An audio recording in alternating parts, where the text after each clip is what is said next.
હાલ જોઈએ તો આજે 20 જુલાઈ અને સોમવારનો દિવસ છે। આજે રાજ્યના મોટા ભાગના વિસ્તારોમાં વાદળછાયું વાતાવરણ તો અનેક વિસ્તારોમાં છૂટાછવાયા સ્થળોએ હળવા મધ્યમથી લઈને ભારે વરસાદી ઝાપટા પણ પડી રહ્યા છે। મહત્વનું છે કે જુલાઈ મહિનાની આજે 20 તારીખ હોવા છતાં રાજ્યના અમુક વિસ્તારો હજુ પણ એવા છે કે જ્યાં વાવણી લાયક વરસાદ નથી પડ્યો। ત્યારે અમારી સાથેની વાતચીતમાં હવામાન નિષ્ણાંત પરેશભાઈ ગોસ્વામીએ આગામી દિવસોમાં રાજ્યના અનેક વિસ્તારોમાં ભારે વરસાદની શક્યતા વ્યક્ત કરી છે। આ સાથે જ બાકાત રહેલા વિસ્તારોમાં પણ ક્યારે વરસાદ પડશે તથા ચોમાસામાં અલ્નીનોની અસરને લઈ મહત્વની આગાહી વ્યક્ત કરી છે। આ ઉપરાંત હવામાન વિભાગે કહ્યું છે કે રાજ્યમાં ફરી વરસાદી માહોલ સર્જાયો છે અને આગામી દિવસોમાં રાજ્યના અનેક વિસ્તારોમાં વરસાદને લઈ હવામાન વિભાગે એલર્ટ જાહેર કર્યું છે।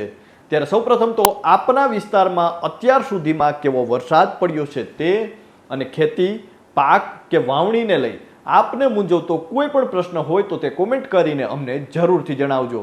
આવતીકાલે જ્યારે અમે હવામાન નિષ્ણાંત પરેશભાઈ ગોસ્વામી સાથે વાત કરીશું ત્યારે આપનો પ્રશ્ન એમના સુધી પહોંચાડવાનો અવશ્ય પ્રયાસ કરીશું। નમસ્કાર, આપની સાથે હું છું કૃપાલસિંહ જાડેજા અને અમારી સાથેની વાતચીતમાં હવામાન નિષ્ણાંત પરેશભાઈ ગોસ્વામીએ રાજ્યના કયા વિસ્તારોમાં ભારે વરસાદની શક્યતાઓ વ્યક્ત કરી છે તે જાણીએ તે પહેલા હવામાન વિભાગે વરસાદ અને ચોમાસાને લઈને શું નવી અપડેટ જાહેર કરી છે તેના વિશે વિગતે વાત કરીએ। વાત ગુજરાતી પર। આમ જોઈએ તો લગભગ એક અઠવાડિયાના વિરામ બાદ ગુજરાતમાં ફરી ચોમાસું સક્રિય થયું છે, જેના કારણે છેલ્લા 24 કલાકમાં ગુજરાતના 111 તાલુકાઓમાં સામાન્યથી લઈને હળવો મધ્યમ અને ભારે વરસાદ પણ પડ્યો છે, જેમાં સૌથી વધુ નવસારીના જલાલપોરમાં 6 ઇંચ વરસાદ નોંધાયો છે, જ્યારે સુરત શહેર, નવસારી, પારડી, પલસાણા, કપરાડા સહિતના વિસ્તારોમાં 1 ઇંચથી વધુ વરસાદ વરસ્યો છે। આજ સવારથી જ અમદાવાદ, ગાંધીનગર સહિત 57 તાલુકાઓમાં 1 મીમીથી લઈને 3 ઇંચ સુધીનો વરસાદ નોંધાઈ ચૂક્યો છે। ત્યારે રાજ્યમાં આગામી 7 દિવસ સુધી વરસાદી માહોલ યથાવત રહે તેવી શક્યતાઓ હવામાન વિભાગ દ્વારા વ્યક્ત કરવામાં આવી છે, જેમાં આજે 20 જુલાઈના રોજ દક્ષિણ ગુજરાતમાં ભારે વરસાદની શક્યતા વ્યક્ત કરાઈ છે। ત્યારે હવામાન વિભાગની આગાહી પ્રમાણે 20 જુલાઈ અને સોમવારે એટલે કે આજે રાજ્યના મહેસાણા, સાબરકાંઠા, ગાંધીનગર, અરવલ્લી, ખેડા, અમદાવાદ, આણંદ, બનાસકાંઠા, વાવ-થરાદ, વડોદરા, મહીસાગર, છોટાઉદેપુર, નર્મદા, ભરૂચ, સુરત, ડાંગ, તાપી, નવસારી, વલસાડ, રાજકોટ, સુરેન્દ્રનગર, જામનગર, પોરબંદર, અમરેલી, જૂનાગઢ, મોરબી, ભાવનગર, દ્વારકા, ગીર સોમનાથ, બોટાદ, કચ્છ અને દીવમાં કેટલીક જગ્યાએ હળવાથી લઈને મધ્યમ વરસાદ પડવાની આગાહી વ્યક્ત કરાઈ છે। આ ઉપરાંત આવતીકાલે મંગળવારે પણ આ તમામ જગ્યાઓએ વરસાદની આગાહી હવામાન વિભાગ દ્વારા વ્યક્ત કરાઈ છે। ત્યારે હવે કયા જિલ્લામાં આગામી દિવસોમાં ભારે વરસાદની શક્યતાઓ છે અને હજુ પણ સારા વરસાદ નથી પડ્યા તે વિસ્તારોમાં ક્યારે વાવણી લાયક વરસાદ પડશે તેને લઈને હવામાન નિષ્ણાંત પરેશભાઈ ગોસ્વામીએ અમારી સાથેની વાતચીતમાં શું કહ્યું છે, આવો જાણીએ। સારો વરસાદ છે કચ્છ જિલ્લાને પણ 25 થી 31 માં મળશે। પશ્ચિમ સૌરાષ્ટ્રમાં દ્વારકા, જામનગર, પોરબંદરને પણ 25 થી 31 માં મળશે।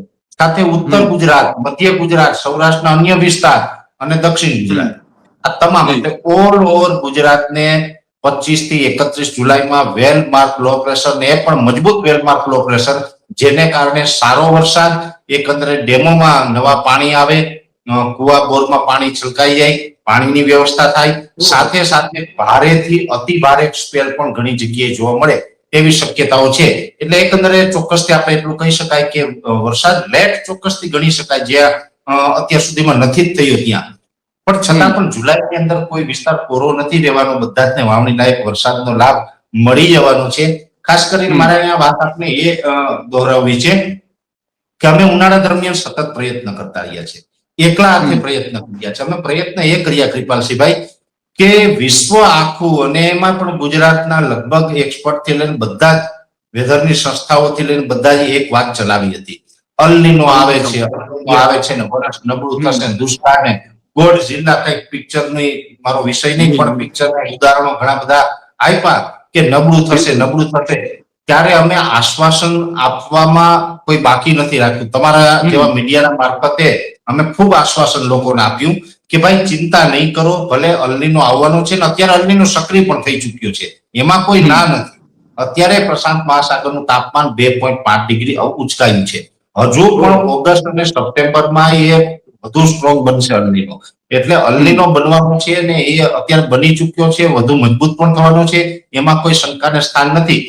પણ અલનીનોની અસર છે એ ઓછી આપણે જોવા મળશે. એનું મેઇન કારણ અમે બતાવતા હતા IOD, ઇન્ડિયન ઓશન ડાયપોલ, કે જે હિન્દ મહાસાગરનું તાપમાન ફેવરેબલ રહેશે, જેને કારણે અરબ સાગરને કાંઠે આવેલા તમામ રાજ્યમાં ચોમાસું સારું થશે. ગુજરાત, મહારાષ્ટ્ર, કોંકણ, ગોવા, કર્ણાટક, કેરળ, આ બધા રાજ્યના નામ આપણે આપ્યા હતા કે આ બધામાં વાંધો નહીં, ચોમાસું નબળું નથી થવાનું.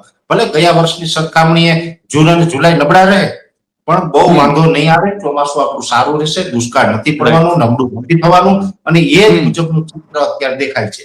દેખાય છે એટલે જો કૃપાલસિંહભાઈ દેખાય છે એમાં હવે કોન્ફિડન્સ એક બીજી વાત કરવી છે. ઘણા બધા મિત્રોને આપણે 25 થી 31 ની વાત કરતા હોય ત્યારે એવું લાગતું હોય કે આગાહી કરે છે પણ કદાચ ખોટું પડશે તો હજી અમે રહી જશું. તો એટલા માટે હું કહું છું જુલાઈના પ્રથમ અઠવાડિયામાં 80-85% વિસ્તારમાં સારો વરસાદ થયો, બધાને વાવણી પણ થઈ. અને હવે આ જે ઝાપટા ચાલી રહ્યા છે આનું અમે ઘણા સમયથી કહેતા હતા.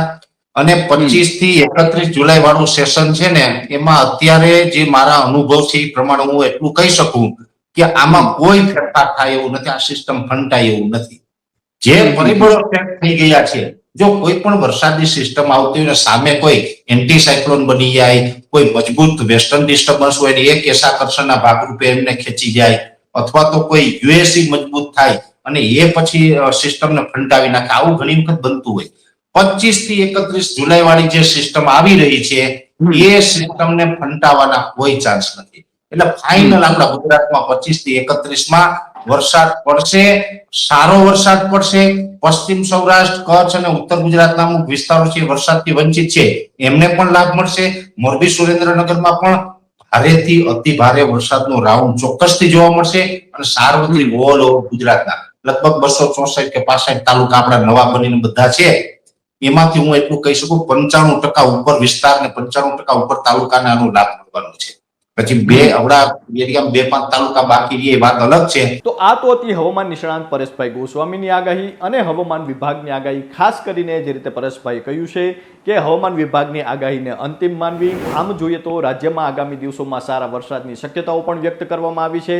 હવામાન નિષ્ણાંત પરેશભાઈ ગોસ્વામી અને હવામાન વિભાગ દ્વારાની આગાહી જે આપવામાં આવી છે તે જોઈએ તો આગામી દિવસોમાં ખાસ કરીને જે જુલાઈ માસના અંત સુધીમાં સારા એવા વરસાદની શક્યતા છે. પરેશભાઈ 25 થી લઈને 31 તારીખ સુધીમાં રાજ્યમાં ભારે વરસાદની શક્યતાઓ વ્યક્ત કરી છે. તો હવામાન વિભાગે પણ આગામી 25 તારીખ સુધી રાજ્યમાં સમગ્ર કહી શકાય વિસ્તારોમાં ક્યાંક ને ક્યાંક હળવા મધ્યમથી લઈને ભારે વરસાદી ઝાપટાની શક્યતા પણ વ્યક્ત કરી છે. તો હાલ બસ આટલું જ. ફરી મળતા રહીશું વાત ગુજરાતી પર.